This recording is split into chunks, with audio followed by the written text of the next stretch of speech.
He who dreams too large must gamble the potential of falling too far into his nightmares. And it is in that wretched blackness where he sleeps.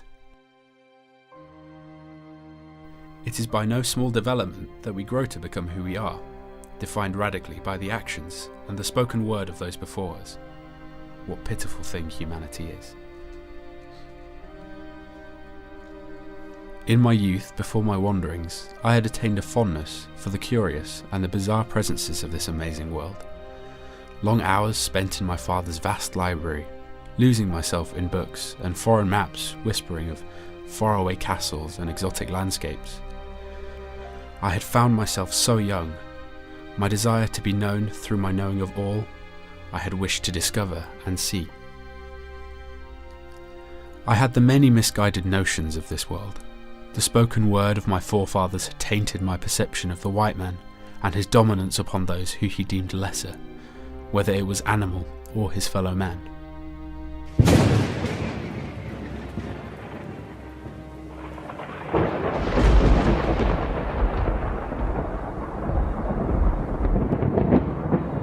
My thoughts are not clear.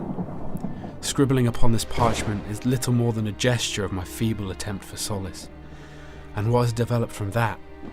What cruel toy of fate that by God's will had my nature made me act, which now haunts my sleep as the beast below slumbers? From the scriptures of weathered parchment my adventures led me to a faraway land, where I discovered the rotten carcass of an empire, and there I found its legacy. An egg. But what came forth was neither avian, nor was it reptile, but an amalgamation of flesh and abstract. I raised the creature, the child it seemed in appearance, and in context, from what I had seen, hopefully human. It was not that, and I was a fool.